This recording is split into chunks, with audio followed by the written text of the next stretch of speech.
रहती हुई मेरा घर है।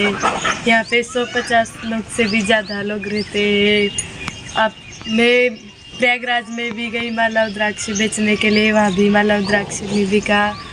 किसी ने मेरी आईडी भी हैक कर ली।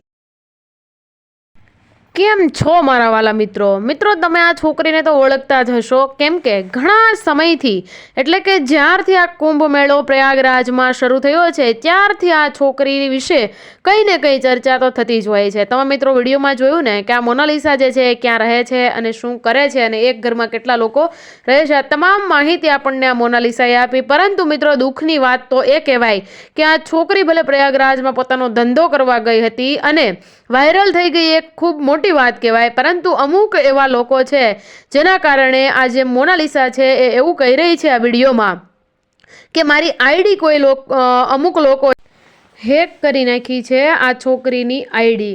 તો મિત્રો આ છોકરી વાયરલ થઈ, પરંતુ વાયરલ થવા પાછળ આ છોકરીને કેટલું સહન કરવું પડ્યું એ તો એમનું મન જ જાણતું હશે। પરંતુ મિત્રો જે કોઈ લોકોએ આ વ્યક્તિની આઈડી હેક કરેલી છે, જો એ આ વિડીયો સાંભળતું હોય તો એટલી જ વિનંતી કરીશ કે આ છોકરીને પોતાની આઈડી પાછી આપી દેજો, કેમ કે કોઈ સાથે આવું કરવું અને કોઈના ભાણામાંથી આંચકી લેવું એનો કોઈ મતલબ નથી કે એ કોઈને પરવડતું નથી। તો મિત્રો તમને આ વિડીયો કેવો લાગ્યો અને આ વિશે તમે શું કહેવા માગશો કે આ આઈડી હેક કરેલી છે રિટર્ન મળવી જોઈએ કે નહીં, તે ખાસ કમેન્ટ સેક્શનમાં જણાવજો।